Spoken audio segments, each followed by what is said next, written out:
Tehran's refusal to address international concerns about its atomic ambitions has forced the United States and the United Nations to tighten sanctions on Iran.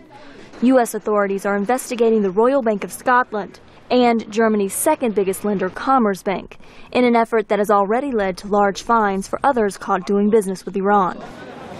Iran's economy has suffered greatly from the sanctions, according to David Tafuri, a partner at the Washington-based law firm Babb, which is active in Middle East development. It's certainly made it difficult for Iran to sell oil, which is the main source of funds for Iran. So Iran needs money, not just to keep the economy going, but to continue these weapons programs.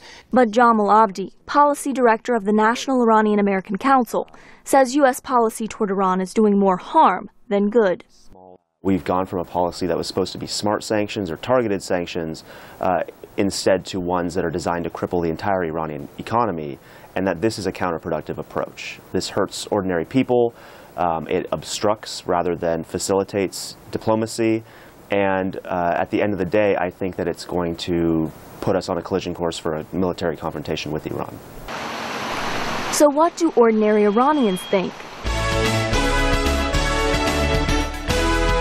Negar Mortazavi is the host of VOA Persian News Network's Straight Talk program. A lot of people see the reason behind the sanctions, which is the nuclear crisis, but they don't see that, a lot of people don't see that connected to their daily lives, but they see sanctions connected to their daily lives. She says people call into her program to complain about rising food prices. Here, a viewer shows how the price of milk increased by 14% in only 4 days.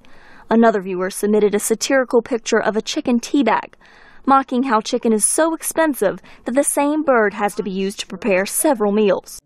David Tafuri of the law firm Babb. It's an unfortunate byproduct of sanctions. And really, oftentimes, it's the people who don't support the regime in these countries that are hurt the most by the sanctions, which is very sad and unfortunate.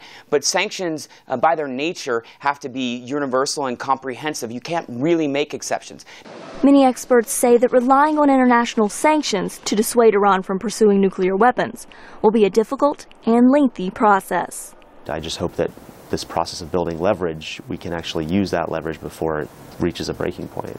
And Tafuri, Abdi, and other experts say the possibility of a military confrontation could increase as the impasse over Iran's nuclear program continues. Carla, Babb, VOA News, Washington.